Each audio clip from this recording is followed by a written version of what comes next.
Welcome to the Destiny of Manufacturing podcast. I am Dean Phillips and I am your host, and it is great to be here with you today. Of course, today's podcast is the Destiny of Manufacturing, powered by the Precision Metal Forming Association. I want to thank, of course, Harbour Results, who is our guest today. And please welcome with me, Laurie Harbour. Welcome, Laurie. Thank you, Dean. Great to be here with you this morning. It's fantastic to have you. I'd like to know right off the bat, tell me, what is your big takeaway for the next 5 years? Yeah, it's a very interesting time in manufacturing. You know, the downturn that was starting to take effect before COVID, and then of course the impact of this pandemic has kind of created some winners and losers. We are collecting data and wrapping up the PMA performance benchmarking process here, and we'll have data out in the next couple of weeks. And the data is really showing that for small and mid-sized companies and stampers, as well as the other process types we gather, that there's kind of a tale of two cities going on these days. And what that means is there's some companies that are are performing very well. They're top performers. They're growing and they're making money still. And although it may be down a little bit through the pandemic, they're still pretty strong. But as we look towards the other end of that spectrum, there is a good portion of companies that are still struggling. And we're seeing some real strain in overall financial performance for some companies. And so as we look to the future, there's potentially some strain that creates fewer shops in manufacturing in general. And then some top performers that may even get larger. So it's a very interesting time. But I do think manufacturing in 5 years will be very strong, and we'll get through this sort of minor recessionary period. But companies are going to have to attack the problems a little differently to get to this 5-year point and be in a different place than maybe they are today. So what would you say is why you got involved with the PMA, and why do you think that manufacturing is important? Yeah, great question. Our what I call our why we get out of bed every single day is that we're about North American manufacturing. I mean, this is a phenomenal career for a lot of our young people to enter into, whether you're in engineering or in finance or working on the shop floor, solving problems. There's great opportunities, great jobs, and they frankly created the middle class of this continent and this country. And so we are committed to that, and we help companies create a plan that allows them to compete against a global environment. And so we work with a lot of really powerful manufacturing associations. Frankly, I think associations like PMA are absolutely invaluable to members. It's where you get to interact and network and gain knowledge and all kinds of deliverables that your association provides. So I encourage everybody in stamping to be part of that. But we got involved in order to help people benchmark their companies, and how do they read this data and understand this data? And then most importantly, what do they do about it? How do they go put strategies in place to help drive their overall performance so that they can compete head to head with not only their strong competitors here in the US, but compete globally and keep these jobs here and grow manufacturing in this country. That is phenomenal. And I want to applaud you and thank you for all your hard work and everything that you do for us in manufacturing, because I often say that one of the things that gets me involved with Precision Metal Forming Association and with the organization and manufacturers as a whole is my goal is to keep manufacturing in the US. Everything that I do is in that direction to make sure that we can do that, because to me, that is the importance of the future of everybody's long-term goals should be tied to manufacturing. You can think that, yeah, a lot of people think, oh, well, maybe just food industry or this or that, and feeding people is important. But if you think that service industries are what's going to keep this country afloat, you're sorely mistaken. Right. And there's so many great jobs in manufacturing, right? That we need to show our youth that it's not a dirty, grimy world anymore, right? There's a lot of really good, exciting technology that they can run and operate and implement. Yes. With that, I'd like to talk a little bit about the slide that you had provided and information that you were providing as far as the manufacturing or the manufacturing index falls. Can you tell us a little bit more about this and the background? Absolutely. We developed this Harbor IQ manufacturing index, and as you can see on the right, we gather data from tooling companies, so stamping die manufacturers and mold builders, but plastics, die casting, stamping, fasteners, and then we have sort of some miscellaneous suppliers like precision machining and things of that nature. And we wanted to put together something that would sort of start to trend kind of how this industry is going, and does that align with the economy, and does it align with the jobs reports and things that we're seeing that manufacturers are watching. And so, we see a lot of different indexes, things like the purchasing managers index and things of that nature. This is really how companies are feeling about, potential recession and inflation, and how is their overall quote activity and their headcount. And so we take some very specific data points and we utilize those and factor them into this equation to kind of get a sense of where things are going. And right now, our current index is showing about a 59, and we definitely saw a drop from the first quarter. There's some growing concern about recession, and we had another interest rate hike this week, and the overall cost of doing business. But also, most companies in the first 6 months are seeing a softening in demand. Now, it varies by industry. So, for example, automotive's not doing horrible, but it's still way below 17 million units, but better than it was last year, right? So those are kind of some of the dynamics. But we're seeing a softening in power sports and recreational vehicles and appliances, some of the things that boomed in the first part of the pandemic and now have softened because of interest rates and a fear of recession. Right. And do you feel that some of that is just workforce, or is it financial uneasiness of, hey, we're going to hang on to our money because we're not sure where this is taking us, or lack of confidence? Yeah, there's definitely a growing concern in their confidence level about their customers.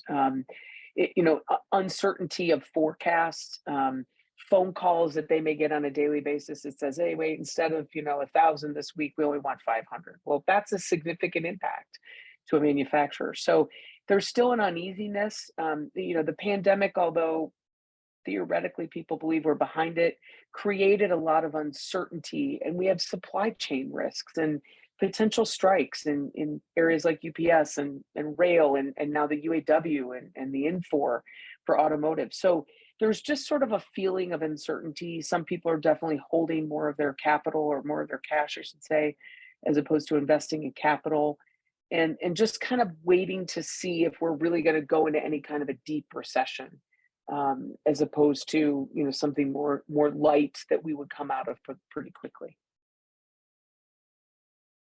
So as we talk about the sentiment trend, what can we take away from where people's attitudes are into actionable items for us?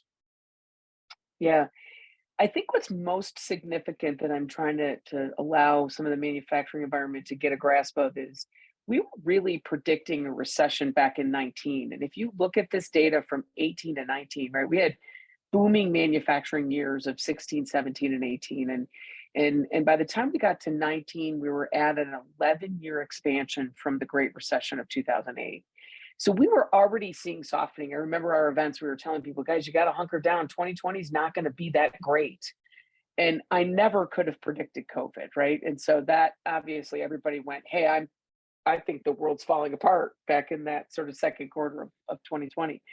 And then everything flipped the other direction into this massive growth in unprecedented demand of durable goods, big stuff that people buy, cars, planes, boats, that kind of stuff. And then, of course, the Federal Reserve began to adjust for the inflationary problems that we're having. And we had all these supply chain issues because of that demand. And so what it tells me the most is that, this truly is a sentiment metric, right? So a little different than the one we looked at before. It's kind of how you feel at the moment. And what this tells me is that we live in an incredibly unstable environment that any one thing can really dramatically change our perspective. And they happen quickly, right? So what we have to do as manufacturing companies is really grow, and what we push all the time is about being flexible. Was I flexible enough to drop demand so dramatically in Q2 of 2020? But then how did I react when everything kind of went the other direction? You know, there are two things that hurt companies, and it's no growth and too much growth. And so a lot of people really struggled in 2021 to meet the demand that was just off the charts, right? And so then we went into 22 thinking it's going to be the same. And then we had all these supply chain issues. And that's where you're starting to see that sentiment drop. And now inflation, interest rates, recession, all those concerns. So I think it really tells me that, to be a good manufacturer, flexibility is key to be able to react to go up or down as needed to meet your customer demands. That's what makes you a top performer. Right. And I think it's interesting you say that. I had a discussion yesterday with people at Link Systems. And one of the things we talked about is that as a company, we're a horrible predictor of where the industry is. And the reason I say that is because one of the challenges we're faced with usually is when things are really, really, really, really good, people don't have the time to stop producing in order to upgrade or improve their processes. When things are really, really, really, really bad, they don't have the money to do. So Right. usually we're a lousy indicator of where, when things are really good, that is not a good indicator, and we don't match up well with those kinds of things, those needs, because pain tends to drive actions. It's just Absolutely. Absolutely. It's a great point though, because we as we are a consultant, right, by day-to-day calling. So when we see companies growing and they're struggling to grow, we say, well, hey, here's some things we can help you to implement to make that easier. And, oh, we don't have time for that, right? And then, or if we're falling down the other direction, we don't have money to pay for that. The reality is that's what that flexibility comment is that you have a good enough and a strong enough team that is constantly solving problems. I mean, think of COVID when it hit. There are some companies that maintain an incredible sense of calm and transparency and work together as a team to get through it, and others sort of panicked, right? So we talk about those that are flexible, have the ability to multitask and manage multiple challenging conditions. And those that can only manage one or two are those that are pretty inflexible. Right, right. And to that point, talk about a little bit about how profitability aligns with the debt to earnings ratio. Yeah, so this is the data that we're seeing. This is actually pretty current data that we're getting ready to release. And this is all manufacturing companies. So it's everybody that we gather data on. It's about 400 companies. What you're looking at is essentially the EBITDA or financial performance of them on the y-axis, which is in this sort of quartile approach. So the median and then, the upper and lower quartile. And then that is plotted against debt to earnings ratio. And the reason that we look at these two together is because those companies who have a very low debt to earnings ratio and are also very profitable are those companies that have the ability to reinvest and to hire the right people and be able to continue to grow. As you move to the right of this chart on the red sort of bar there, is those are people with very high debt and very, very low profitability. In some cases are losing money in the bottom quartile. And those are companies that we call unbankable, right? They're companies that can't go to the bank to get more capital or borrow more money, and are likely going to struggle to get through any further downturn in the industry.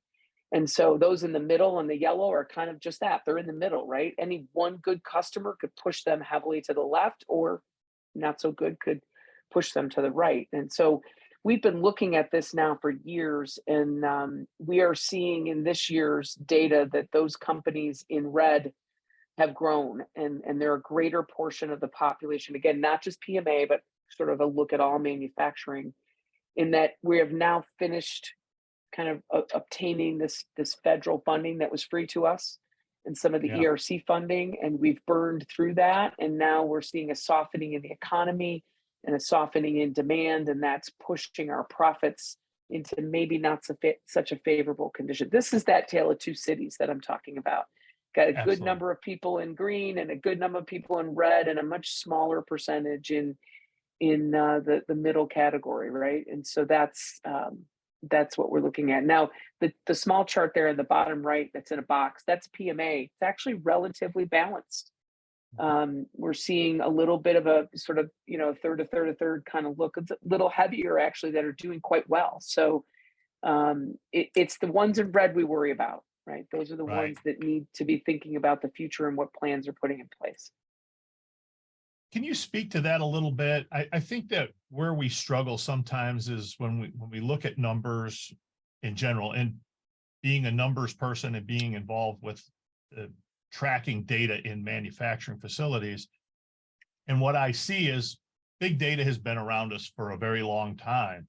And it's acting upon it and putting that into actionable items is where most companies struggle and are challenged.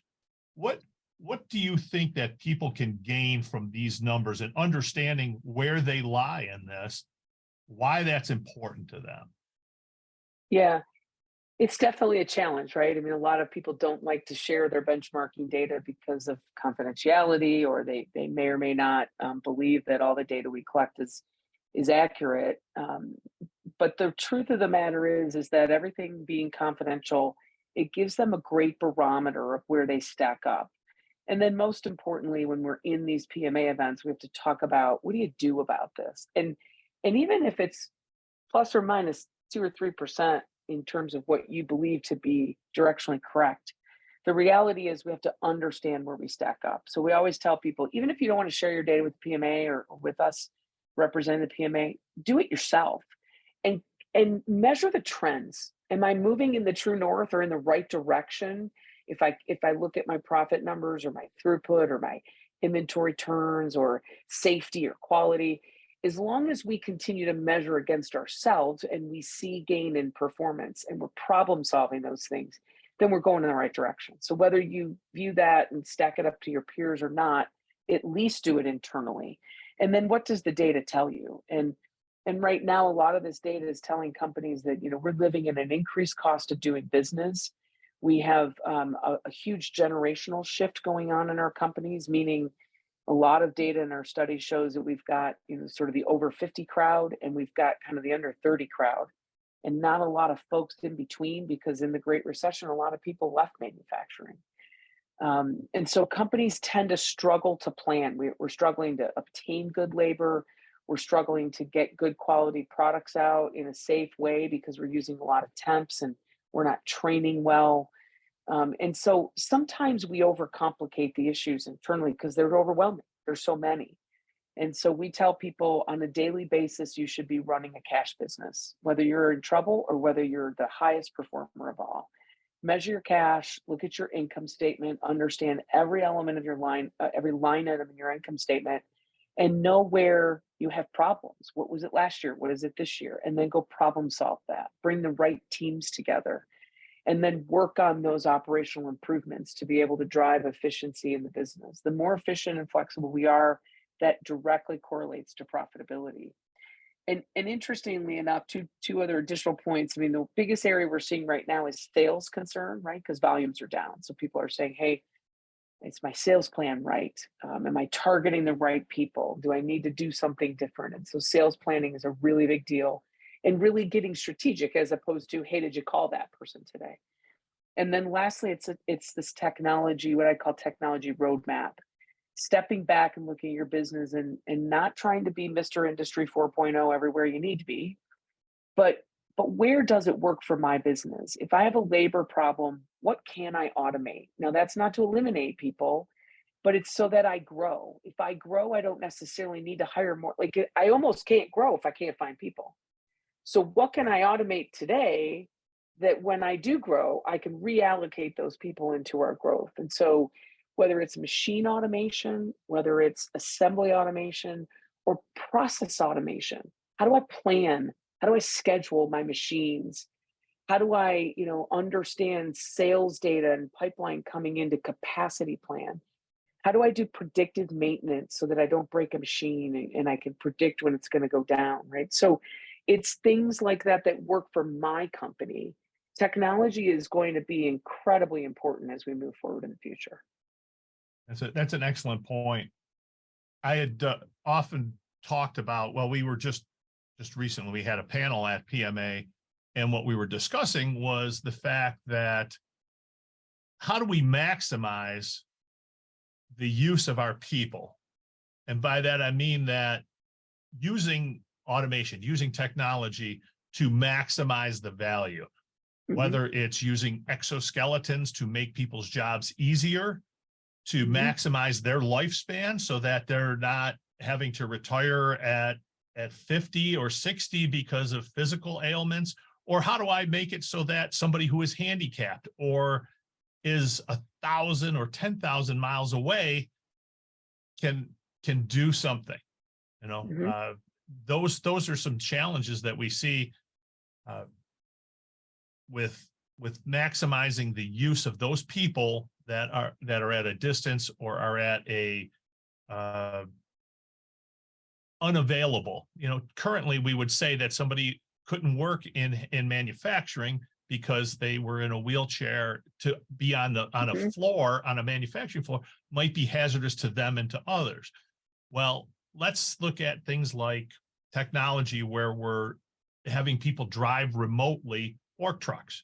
Now, this person has a whole new opportunity that we haven't explored in the past. And I think that those kinds of things, those are where we have to look at new technologies, new areas of opportunities to grow.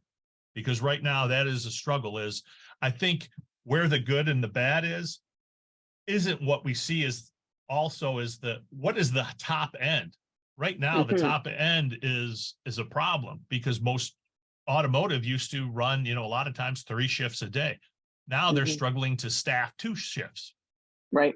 Well, And and one interesting thing I would add to that is that this is where some of our family-owned or older generation leaders have got to start thinking more creatively about the young people they're bringing in. Is I understand that our older generation has the experience and the expertise to get things running and to do certain things that they were taught, and we need that expertise. But this next generation has a very creative and very efficiency driven mentality, right? They don't want to waste their time doing stuff. And so if we trust them not to run our company, maybe, well, I mean, I have a lot of young leaders who are running companies too, but if we trust them to get in a room and help us get creative and do what we call critical thinking about this particular problem, let them run with things like, you know, automation to help different type of workforce, or how do we monitor our machines from afar, and brainstorm with them. We have to take the expertise of this older generation and the efficiency driven, technology born, you know, native language of this younger generation and link them together, teach them, but then listen to them. Don't poo poo all their ideas when they come up with a great solution. Combine them to help take us to the next level. yeah, no, I think you hit it on the nose there. One of the things that I've been experienced with, I work with a lot of millennials, and in the area of Toastmasters is another organization I'm involved with. And one of the things I can tell you is they are brutally honest about your lack of understanding when it comes to technology. And I said that to like Toastmasters, our website and things like that. They will make us better at what we do, because if you have a lousy interface, they are not going to want to use it. They're just not. Right. So you have to make sure that what we do has a reason and a purpose behind it, and that it is as efficient as possible. Because as you said, they are very efficiency driven. You're absolutely 100% correct there. So let's talk about quickly the equipment and automation for a CapEx. Yeah, so we asked people about what percentage of their revenue they're going to invest in capital expenditures, and frankly, it's been still pretty strong, even given recessionary behavior. But more importantly, what are people buying, right? So obviously, when you look at things like machining and stamping presses, there's certainly always going to be some investment in that, albeit maybe a little slower than expected, because there's a lot of open capacity. And so buying a bunch of new stamping presses is probably at the lower end of the list. But we've got some people going into different machining aspects of the business, but also automation, right? So automation could be a robot on a press. It could be a lot of people are using cobots these days in a production environment in when they have people or difficult challenges. We're seeing some very interesting facility upgrades. Upgrading offices, upgrading the look and feel for our customers now that we're kind of out there again. Not as much in areas of like 3D manufacturing or AI type of activity, industry 4.0 type of work. There's still way more resistance to it than I would see. And again, it's probably because we don't understand it, right? But software technology, machine monitoring, those are all things that are less than I would anticipate seeing. But there is still a commitment by especially the stronger companies to buy additional equipment. But we will definitely see more automation in the future across all manufacturing types of some nature. And we have to keep in mind, it could be full blown, robotic automation, or it could be simple hand automation. Like we have to evaluate what's right for us and then implement it based on our own customer needs. Great. Laurie, it has been fantastic to have you here today. Tell me one last question. What is the reason why you got involved with PMA as an organization? I know you mentioned a little bit earlier, but can you expand on that of why PMA? Yeah.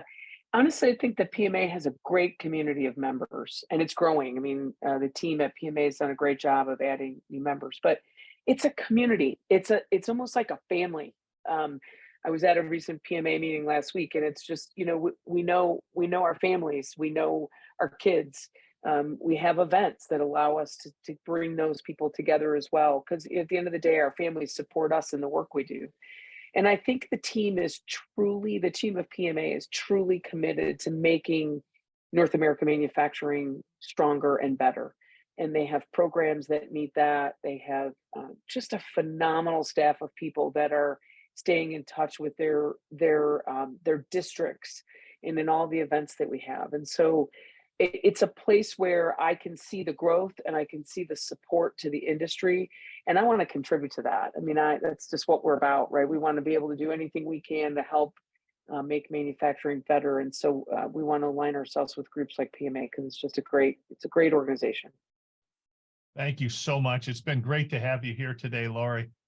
If there's anything else that you have to say, please let people know how they can get in touch with you.